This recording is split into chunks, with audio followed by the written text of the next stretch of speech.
ప్రభునందు ప్రియమైన grace TV channel వీక్షకులకు మా హృదయపూర్వక శుభాకాంక్షలు తెలియజేస్తున్నాం.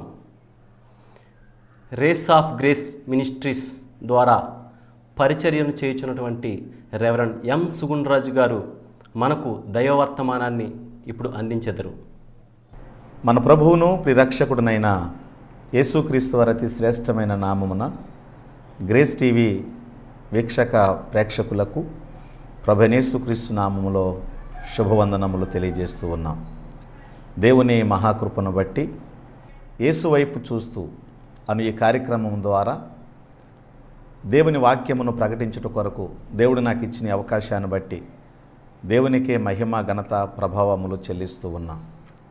ఈ కడువరి కాలంలో అంచె దినములలో దేవుని యొక్క సంఘము విస్తరిస్తున్నటువంటి దినాలలో కూడా అపవాది తన కుయుక్తి చేత అనేకులను లోకములోనికి ఆకర్షిస్తూ ఉన్నాడు.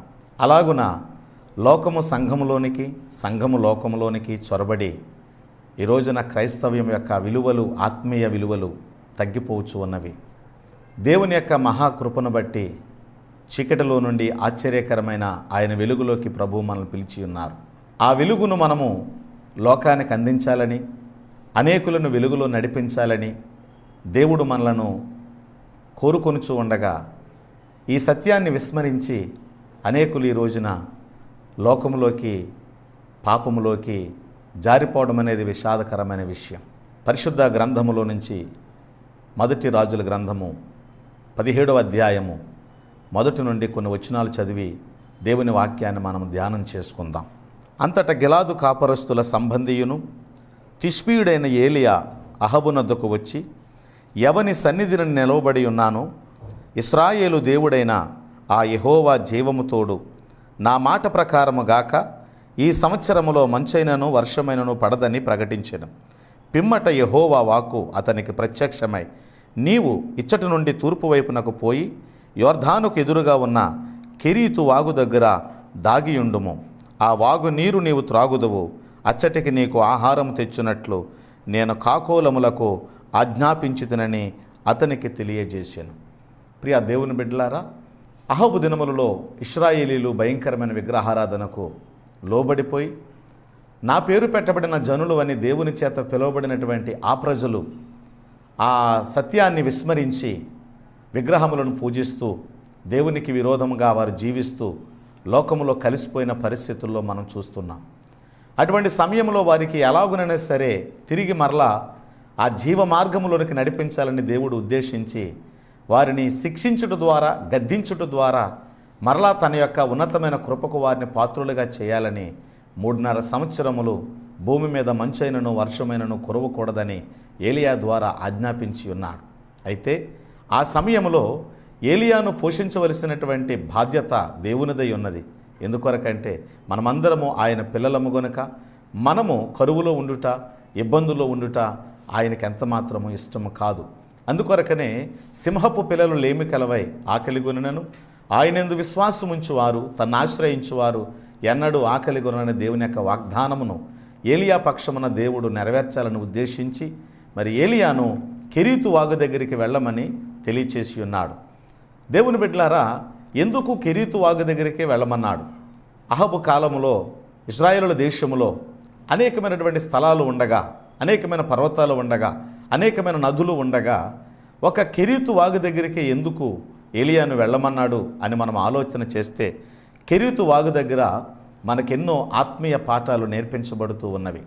కెరీతు వాగు ద్వారా ఎన్నో ఆత్మీయ సత్యాలు దేవుడు మనకి బోధించనై ఉన్నాడు. అందుకొరకనే ఏలియాను కెరీతు వాగు దగ్గరకు వెళ్ళి దాగి ఉండమని సెలవిచ్చి ఉన్నాడు. దేవుని బిడ్డలారా, నిజానికి కెరీతు అనేటువంటి మాటకు ఎదురుగా ఉండుట అని అర్థం. అనగా యొర్దానుకు తూర్పు వైపున ఉన్నటువంటి ఈ కెరీతు వాగు యొర్దాను నదికి ఉపనదిగా ఉన్నది. ఆ కెరీతు వాగు దగ్గర ఎందుకు దాగుకొనమని దేవుడు సెలవిచ్చాడు అని అంటే, కెరీతు వాగు ఒక ప్రత్యేకతను సూచిస్తున్నటువంటి అర్థాన్ని కూడా మనం చూడగలం. దేవుని పిల్లలు ప్రత్యేకముగా ఉండాలని, లోకమునకు వేరే జీవించాలని దేవుని యొక్క ఆలోచన ఉన్నది కనుక మరి ఆ సమయంలో, ఆ దినములలో ఇశ్రాయేలీలు లోకముతో కలిసిపోయి ఎన్నో విగ్రహ పూజలు చేస్తూ వారు దేవుని పిల్లలుగా ఉండవలసిన వారు లోకములో అపవాది పిల్లలుగా మారిపోయిన పరిస్థితుల్లో అటువంటి పరిస్థితులన్నిటి నుంచి భక్తుడైన ఏలియాని వేరుగా ఉండమని, ప్రత్యేకముగా ఉండమని దేవుడు కోరుకొనుట ఎంతైనా ఆశీర్వాదకరం. అందుకొరకే అపోస్తలుడైన పౌలు కొరింథీ సంఘానికి రాసినటువంటి పత్రికలో 2వ పత్రిక 6వ అధ్యాయము 14వ వచనం నుంచి మనం కొన్ని వచనాలు చదివితే, మీరు అవిశ్వాసులతో జోడుగా ఉండకుడి, నీతికి దుర్నీతితో ఏమి సాంగత్యము, వెలుగునకు చీకటితో ఏమి పొత్తు, క్రీస్తునకు బెలియాలకు ఏమి సంబంధము, అవిశ్వాసముతో విశ్వాసికి పాలెక్కడిది, దేవుని ఆలయమునకు విగ్రహములతో ఏమి పొందిక, మనము జీవము గల దేవుని ఆలయమై ఉన్నాము, అందుకు దేవుడు ఎలాగూ సెలవిచ్చుచున్నాడు. నా ప్రియ దేవుని బిడ్డలారా, గమనించండి, దేవుడు సృష్టిని చేసినప్పుడే ఆదిలోనే ఈ ప్రత్యేకతను దేవుడు చూపించాడు. చీకటిలో నుండి వెలుగును వేరుపరిచి చీకటికి వెలుగుకు పొత్తు ఉండదని సర్వోన్నతమైన దేవుడు సెలవిచ్చి ఉన్నాడు. చీకటి అయినటువంటి లోకానికి, చీకటి అయినటువంటి పాపానికి, వెలుగు సంబంధులైనటువంటి క్రైస్తవులకు సహవాసం ఉండకూడదని దేవుడు సెలవిచ్చి ఉన్నాడు. నా ప్రియ దేవుని బిడ్డలారా, నిర్గమకాండంలో కూడా మనం ఒక సందర్భాన్ని చూసినప్పుడు ఇశ్రాయేలీలు కనాను యాత్ర చేస్తున్న కాలంలో భక్తుడైనటువంటి మోషే కొండ మీద 40 దినములు ఉపవాసము ఉండి దేవునితో దేవుని యొక్క సంకల్పాన్ని గూర్చి మాట్లాడుతూ దైవాజ్ఞలు తీసుకురావడానికి వెళ్ళినప్పుడు మోషే ఏమయ్యనో తెలియనని ఇశ్రాయేలీలు ఒక దూడను చేసుకుని దానిని ఆరాధిస్తూ ఉన్నారు. దాని ఎదుట మోకరించి వారు ఉత్సవమును చేస్తూ ఉన్నారు.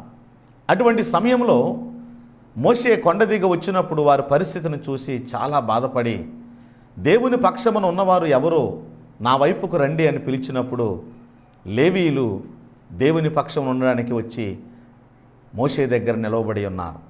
ప్రియ దేవుని బిడ్డలారా, ఆనాటి ప్రజలు 5 రకములుగా అక్కడ మనకు కనబడుతున్నారు. ఒకటి, దేవునిని సృష్టించుకున్నటువంటి ప్రజలు. రెండవది, ఆచార సంబంధమైనటువంటి ప్రజలు. మూడవది, లోబడని ప్రజలు. నాలుగవది, విచ్చలవిడిగా తిరిగే ప్రజలు. ఈ 4 రకములైనటువంటి ప్రజలలో నుంచి లేవీయులు ప్రత్యేకించబడడం ఒక గొప్ప ఆశీర్వాదానికి కారణమయ్యింది. దేవుని బిడ్డలారా, ఈ లేవీయులు కూడా ఒకప్పుడు నరహంతకులే. కానీ దేవుని పిలుపును వారు గ్రహించి ఆ పాపపు జీవితము నుండి, ఆ శాపగ్రస్తమైన బ్రతుకు నుండి వారు ప్రత్యేకించబడుట ఎంత ఆశీర్వాదకరమో ఒకసారి ఆలోచన చేయండి. నేటి దినాల్లో కూడా మనమును లోకములో పాపములో జీవిస్తున్నటువంటి మనలను ప్రభువు పిలుస్తూ ఉన్నాడు. ఆయన పిలుపునందుకుని ఎవరైతే ఆయన పక్షమున నిలవబడతారో వారు దేవుడు వాడుకొనుటకు అర్హమైన పాత్రలుగా ఉంటారు. దేవుని బిడ్డలారా, ఈ రోజున మనము సంఘములో ఎంత గొప్పవారమైనను, సమాజములో ఎంత పేరెన్నిక గన్నవారమైనను, మనలో గొప్ప తలాంతులు దాగి ఉన్నను, దేవుని బిడ్డలారా, దేవుని వాడుకొనుటకు అర్హమైన పాత్రగా మనం లేకపోతే మనకున్న గొప్పతనం అంతా వ్యర్థం, మనకున్నటువంటి ఆలోచనలన్నీ వ్యర్థం, మనకున్న తలాంతులన్నీ వ్యర్థం. అందుకొరకే దేవుడు వాడుకొనుటకు అర్హమైన పాత్రగా మనం ఉండాలి అని అపోస్తలుడైన పౌలు 2వ తిమోతి పత్రికలో 2వ అధ్యాయము 20వ వచనం నుంచి మనం చదివితే అక్కడ కొన్ని విషయాలు మనకు దేవుడు బయలుపరుస్తూ ఉన్నారు. గొప్ప ఇంటిలో వెండి పాత్రలను బంగారు పాత్రలను మాత్రమే గాక కర్రవియు మంటివియు కూడా ఉండును. వాటిలో కొన్ని ఘనతకును కొన్ని ఘనహీనతకును వినియోగింపబడును. ఎవడైనను వీటిలో చేరక తన్ను తాను పవిత్రపరుచుకున్న ఎడల నాకు పరిశుద్ధపరచబడి యజమానుడు వాడుకొనుటకు అర్హమైన ప్రతి సత్కార్యమునకు సిద్ధపరచబడి ఘనత నిమిత్తమైన పాత్ర అయి ఉండును. కాబట్టి దేవుని బిడ్డలారా, ఈ వాక్యమును బట్టి మనము యజమానుడు వాడుకొనుటకు అర్హమైన పాత్రగా ఉండాలి. అప్పుడే దేవుని యొక్క ఆశీర్వాదాలు మనము అనుభవించగలం. మరి ఒక ఉదాహరణను మనం జ్ఞాపకం చేసుకున్నట్లయితే అపోస్తుల కార్యములు 2వ అధ్యాయములో పెంతుకోస్తు అనబడినటువంటి ఆ పండగ దినమున యెరూషలేమునకు అనేక మంది ప్రజలు ఆయా దేశముల నుండి, అనగా ఇంచుమించుగా 16-17 దేశముల నుండి ప్రజలు చేరి యెరూషలేములో పెంతుకోస్తు పండగను జరుపుకొనుచూ ఉన్నారు.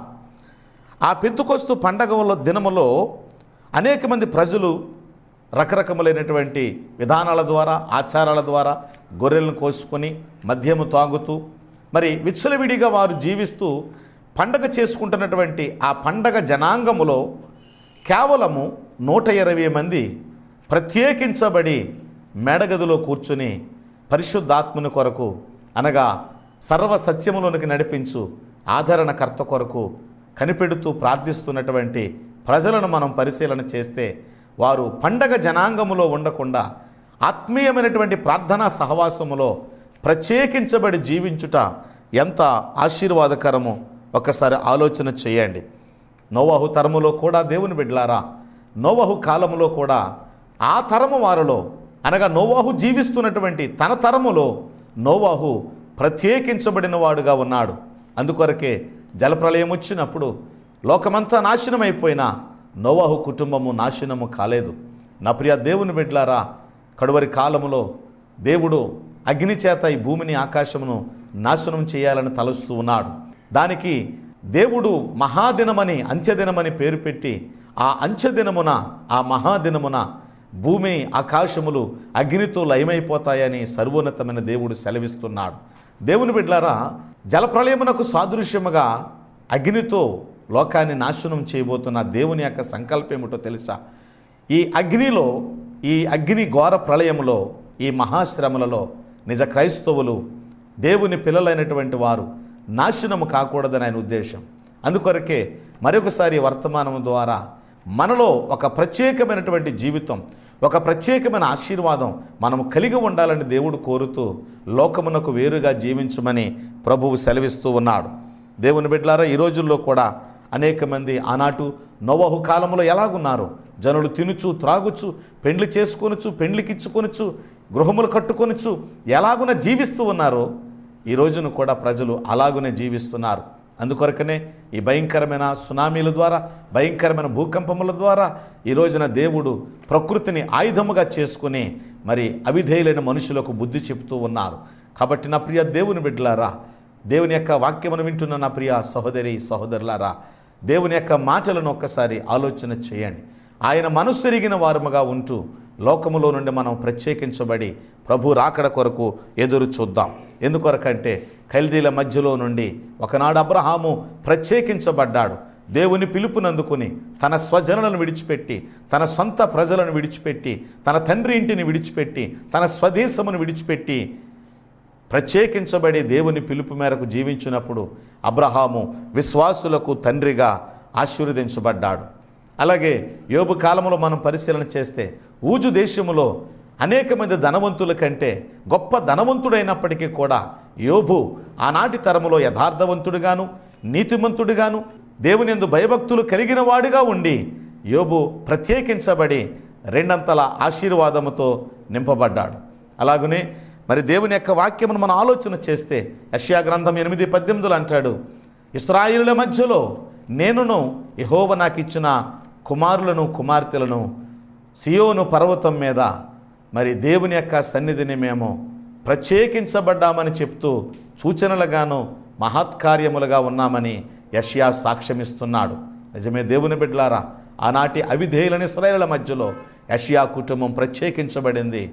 కనుకనే ఆ కుటుంబం బహుగా దీవించబడింది. అలాగే మరొక సందర్భాన్ని మనం చూస్తే యెరికో ప్రజలు దేవునికి అవిధేయులుగాను, దేవుని యొక్క మాట విననివారుగాను జీవిస్తున్నటువంటి ఆ కాలంలో దేవుని ప్రజలకు దారి ఇవ్వకుండా, త్రోవని ఇవ్వకుండా అడ్డగిస్తున్నటువంటి ఆ కఠినాత్ములైన ఆ ప్రజల మధ్యలో రాహాబు అనబడిన ఒక వేశ్య ప్రత్యేకించబడింది అనే విషయాన్ని మనం జ్ఞాపకం చేసుకోవాలి. ఆమె ఆ దుర్మార్గులైన మనుషులతో చేరక దేవుని పిల్లలకు చోటు ఇచ్చుట ద్వారా ఆమె తన ప్రత్యేకతను చాటుకుని దైవ రాజ్య స్థాపనలో ఆమె ఒక విలువైనటువంటి పాత్రను పోషించిందనేది దేవుని యొక్క వాక్య సత్యము. ప్రియా దేవుని బిడ్డలారా, అందుకొరకే ఆ యెరికో ప్రజలతో పాటు ఆమెను, ఆమె ఇంటివారు నాశనము కాకుండా రక్షించబడ్డారు.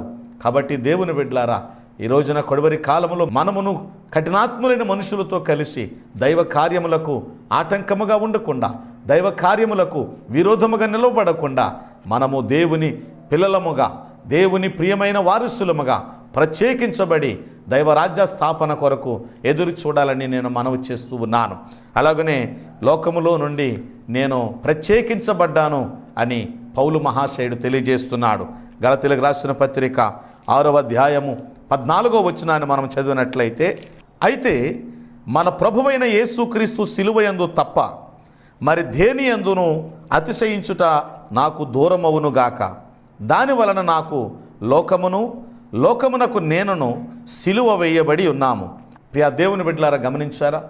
నేను లోకమునకు నేను సిలువ వేయబడి ఉన్నామని అపోస్తలుడైన పౌలు తన ప్రత్యేకతను తెలియజేస్తున్నాడు.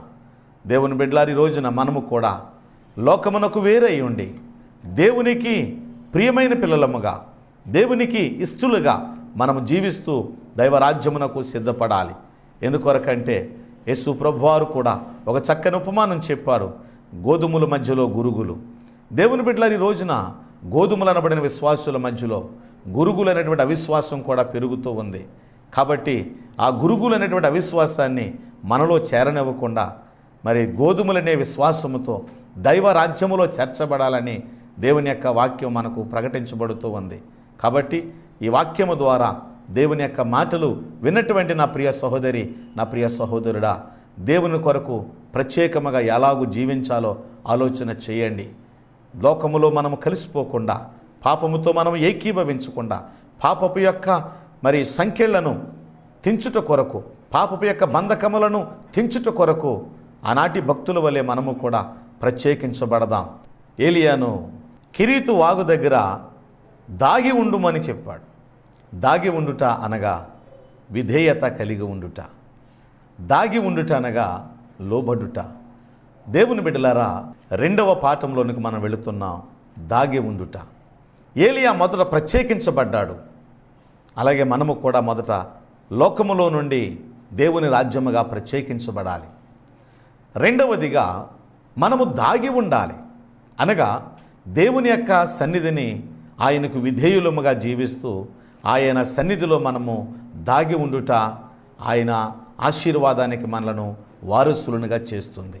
నిజమే దేవుని బిడ్డలారా, ఎందుకంటే దేవుని యొక్క వాక్యం చెప్తుంది. పేతురు భక్తుడు అంటున్నాడు, తగిన కాలమందు ఆయన మిమ్ములను హెచ్చించునట్లు ఆయన బలిష్టమైన చేతుల క్రింద దాగి ఉండండి అని. కాబట్టి ఎవడు దీనుడై నా మాట విని వణుకుచూ ఉండునో వానిని నేను దృష్టిస్తాను అని యెషయా గ్రంథము ద్వారా దేవుడు మాట్లాడుతున్నాడు. కాబట్టి నా ప్రియ దేవుని బిడ్డలారా, దేవుని పిల్లలమైన మనము ప్రత్యేకించబడాలి, దేవునికి లోబడి జీవించాలి. మనం నేర్చుకోబోయే 3వ పాఠం ఏమిటనంటే, నీవు కెరీతు వాగు దగ్గరకు వెళ్ళు అని దేవుడు చెప్పినప్పుడు ఏలియా దేవుని యొక్క మాటకు విధేయుడయ్యాడు. దేవుని యొక్క మాటకు విధేయుడయ్యి ఆ కెరీతు వాగు దగ్గరికి వెళ్ళటం మనం చూస్తున్నాం.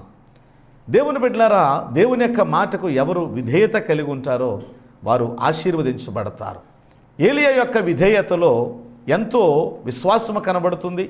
ఎందుకంటే లోకమంతా కరువు ఉన్నప్పుడు ఆ వాగు దగ్గరికి వెళ్ళి నేను ఏం చేయాలి ప్రభువా అని దేవుణ్ణి ఎదురు ప్రశ్నించకుండా ఆయన చెప్పినటువంటి మాటకు అతడు లోబడి వెళ్ళటం ఏలియా యొక్క ఆశీర్వాదానికి కారణముగా ఉంది. కాబట్టి ఇక్కడ కెరీతు వాగు దగ్గర మరి ఒక పాఠం ఏమిటి? 3వ పాఠం మనకంటే, నీవు కెరీతు వాగు దగ్గరకు వెళ్ళు అని చెప్పినప్పుడు కెరీతు వాగు దగ్గరికి ఎందుకు వెళ్ళాలి అని మనం ఆలోచన చేస్తే, కెరీతు వాగు దేవుడు ఎన్నుకున్న స్థలం. నిజమే దేవుని బిడ్డలారా, దేవుడు ఎన్నుకున్న స్థలములో, దేవుడు ఏర్పరచుకున్న ప్రదేశంలో నీవు నేను నిలవబడితే, నీవు నేను జీవిస్తే అది మనకెంతో ఆశీర్వాదకరం. ఒకప్పుడు మోషే ప్రభువా నీ మహిమను చూడాలి అని ప్రభువుని అడిగినప్పుడు భక్తుడైన మోషేతో అన్నాడు, నేను నా మహిమనంతా చూపిస్తాను కానీ నన్ను చూసిన ఏ నరుడు బ్రతకలేదని చెప్పి ఉన్నాడు. మోషే మరలా బ్రతిమలాడాడు, ప్రభువా ఎలాగైనా సరే నిన్ను చూడాలి నాయనా అని అడిగినప్పుడు దేవుడు చెప్పాడు, ఇదిగో నాకు సమీపమున ఒక బండ ఉన్నది, ఆ బండ సందులో నువ్వు నిలవబడు, నేను నిన్ను దాటుకుని వెళ్ళినప్పుడు నీవు నశించకుండా నా అరచేతిని నీకు అడ్డముగా పెడతాను, అప్పుడు నిన్ను దాటుకుని నేను వెళ్ళినప్పుడు నా వెనుక భాగాన్ని నీవు చూస్తావు అని చెప్పాడు. దేవుని బిడ్డలారా, మోషే భక్తుడు ఆ బండ సందులో నిలవబడినప్పుడు, దేవుడు మోషేను దాటుకుని వెళ్ళినప్పుడు మోషే నశించలేదు. దేవుణ్ణి చూసినను మోషే నాశనము కాలేదు. ఎందుకొరకంటే మోషే దేవుడు చూపించు స్థలములో నిలవబడి ఉన్నాడు. ఆనాడు ఏలియా దేవుడు చూపించిన స్థలానికి వెళ్ళాడు. అతడు దీవించబడ్డాడు, పోషించబడ్డాడు, అనుదిన దేవుని ఆశీర్వాదాలతో నింపబడ్డాడు. కాబట్టి దేవుని బిడ్డలారా, ఈ రోజున మనము దేవుడు ఎక్కడ నిలబడమన్నాడు, దేవుడు ఎక్కడ మనలను నివసించమన్నాడు, దేవుడు ఎక్కడ మనలను మరి జీవించమని కోరాడో మనం తెలుసుకున్నట్టు చాలా మంచిది. ఎందుకొరకంటే భక్తుడైన దావీదు తన కీర్తనలో రాస్తూ ఉన్నాడు, దుష్టుల ఆలోచన చెప్పున నడువక, పాపుల మార్గమున నిలువక, అపహాసకులు కూర్చుండి చోటున కూర్చుండక అని దావీదు చెప్తూ ఉన్నాడు. నిజమే దేవుని బిడ్డలారా, ఈ 3 స్థలాల్లో మనం నిలవకూడదని, కూర్చుండకూడదని, నడవకూడదని ప్రభువు చెప్తూ, ఇదిగో నాకు సమీపమున మీరు నివసించండి అని మోషే ద్వారా దేవుడు మాట్లాడుతున్నాడు. నిజమే దేవుని బిడ్డలారా, ఎవరు దేవుని సమీపమున నివసిస్తారో, ఎవరు దేవుని చాటున దాగి ఉంటారో వారు దీవించబడతారు, వారు ఆశీర్వదించబడతారని దేవుని యొక్క వాక్యము తెలియజేస్తూ ఉంది. కాబట్టి ఈ రోజున నీకిష్టమైన చోటున నీవు ఉండడం కాదు, నీకిష్టమైనట్లుగా నువ్వు జీవించడం కాదు, మనకిష్టమైనట్లుగా మనం బ్రతకడం కాదు, కానీ దేవుడు మన పట్ల ఏం చెప్తున్నాడు, ఆయనకిష్టులుగా ఎలాగూ జీవించాలి, ఆయనకిష్టులుగా ఎలాగూ బ్రతకాలి, ఆయనకిష్టులుగా ఎలాగ నడుచుకోవాలని దేవుని బిడ్డలారా మనం ఆలోచన చేసి ఆ రీతిగా మనం జీవిస్తే మనం ఎంతో ఆశీర్వదించబడతాం. ఎందుకొరకంటే ఈ రోజున లోకము ఎవరికి ఇష్టం వచ్చినట్లుగా వారు భక్తి చేసుకుంటూ వెళ్ళిపోతున్నారు. ఎవరికి ఇష్టం వచ్చిన భక్తి వాళ్ళు చేస్తున్నారు, ఎవరికి అనుకూలముగా ఉన్న భక్తి వాళ్ళు చేసుకుంటున్నారు. దేవుని బిడ్డలారా, అది దేవుని చిత్తము కాదు. ఎందుకొరకంటే నాకు ఇష్టమైనట్లుగా నేను జీవించడం కాదు, కానీ నన్ను సృజించి నా కొరకు ప్రాణం ఇచ్చిన దేవుని చిత్త ప్రకారముగా, దేవుని ఇష్ట ప్రకారముగా నేను జీవించుట నాకు ఆశీర్వాదం, మీరు జీవించుట మీకు ఆశీర్వాదం. కాబట్టి దేవుని యొక్క చిత్తమును ఎరిగి ఉండుట మనకు గొప్ప ఆశీర్వాదమని భక్తుడైన అపోస్తలుడైన పౌలు గారు రోమాపత్రిక 12వ అధ్యాయము 2వ వచనంలో ఒక మాట సెలవిస్తూ ఉన్నారు. మీరు ఈ లోక మర్యాదను అనుసరింపక ఉత్తమమును అనుకూలమును సంపూర్ణమునై ఉన్న దేవుని చిత్తమేదో తెలుసుకున్నట్లు మీరు మీ మనస్సు మార్చబడి నూతన మొగుట వలన రూపాంతరము పొందుడి అంటున్నాడు ఆయన. కాబట్టి దేవుని బిడ్డలారా, మనము ఈ లోక మర్యాదను అనుసరించకుండా, ఈ లోకపు యొక్క స్థితిని వెంబడించకుండా దేవుని చిత్తమును అనుసరించువారముగా, దేవుని చిత్తము నెరవేర్చువారముగా మనము ఉండుట మనకు ఆశీర్వాదకరము. కాబట్టి దేవుని బిడ్డలారా, ఈ రోజున దేవుడు కూడా అట్టివారి కొరకు ఎదురు చూస్తున్నారు. అందుకొరకే దావీదు గురించి అంటాడు, దావీదు నా ఇష్టానుసారుడైన మనుష్యుడు, దావీదు నాకు ఇష్టమైనటువంటి వాడు, అతడు నా ఉద్దేశములన్నీ నెరవేర్చువాడు అని ప్రభువు సెలవిస్తూ ఉన్నారు. కాబట్టి నా ప్రియ దేవుని బిడ్డలారా, మనము మన ఇష్టమును నెరవేర్చుకున్నటకు కాదు, కానీ తండ్రి చిత్తము నెరవేర్చుట కొరకు ఈ లోకములో జీవిద్దాం. తండ్రి చిత్తము నెరవేర్చుట కొరకు ఈ లోకములో మనము బ్రతుకుదాం. కనుక గమనించండి, కెరీతు వాగు దగ్గర మనకు ఆత్మీయ పాఠాలు అనేకమైనవి నేర్పబడుతూ ఉన్నాయి. కనుక మనమును కూడా ఆ కెరీతు వాగు అనుభవాన్ని మన జీవితంలో కలిగి ఉండాలి. మొట్టమొదటిగా కెరీతు వాగు ప్రత్యేకతకు సూచన, రెండవదిగా విధేయతకు సూచనగా కనబడుతుంది, మూడవదిగా కెరీతు వాగు దేవుడు కోరుకున్న స్థలం, దేవుడు ఏర్పరుచుకున్నటువంటి స్థలం. కాబట్టి ఈ 3 ఆత్మీయ అనుభవాల గుండా మన విశ్వాస జీవితమును కొనసాగించుకున్నప్పుడు సర్వోన్నతమైన తండ్రి ఆయన రాజ్యమునకు మనలను వారసులుగాను, ఆయన రాజ్యమునకు మనలను హక్కుదారులుగాను చేస్తాడు. కాబట్టి నా ప్రియ దేవుని బిడ్డలారా, లోకంలో ఏదో ఉందని మనం ఆశించి, లోకంలో ఏదో ఉందని మనము ఆలోచన చేసుకుని దేవుని యొక్క చిత్తాన్ని విడిచిపెట్టి లోకానుసారముగా మనము జీవించడం అది మనకు దీవెనకరము కాదు. గనుక వాక్యం వింటున్న నా ప్రియ సహోదరి సహోదరుడా, దైవ చిత్తము నీ జీవితంలో పరిపూర్ణముగా నెరవేర్చబడుతుందా? దేవుని యొక్క చిత్త ప్రకారముగా నేను లోకములో నడుస్తూ ఉన్నానా అని ఒక్కసారి ఆలోచన చేసుకుని దైవరాజ్య స్థాపన కొరకు తండ్రి చిత్తము నెరవేర్చువారుగా మిమ్మల్ని మీరు సిద్ధపరచుకోవాలని తెలియచేస్తూ ఈ నా మాటలు ముగిస్తూ దేవుని నామమున మీకు శుభములు తెలియజేస్తూ ఉన్నాను. దేవుడు ఈ కొద్ది మాటలు దీవించునుగాక. ఆమేన్. ప్రార్థన చేసుకుందాం.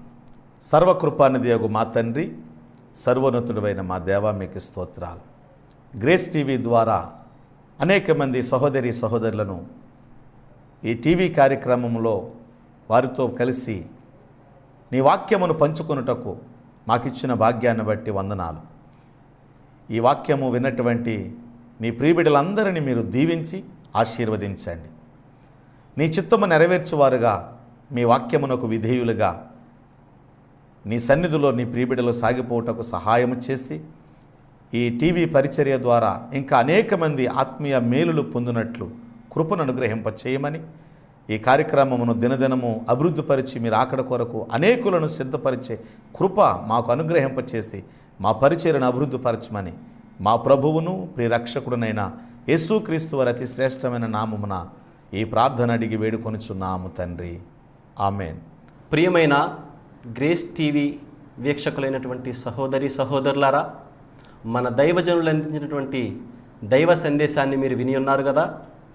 మీరు పొందినటువంటి ఆత్మీయ అనుభవాలు, ఆత్మీయ మేలులు మాకు తెలియజేయుట కొరకు, అలాగే మీ ప్రార్థన అవసరతలు మాకు తెలియజేయండి. మా యొక్క address reverend M Sugun Raj, rays of grace ministries, Torredu, Rajahmundry, east Godavari district. మా ఫోన్ నెంబర్స్ 9603434577. మా మరి యొక్క నెంబర్ 7729944378. మా ఈమెయిల్ అడ్రస్ raceofgrace.msraj@gmail.com.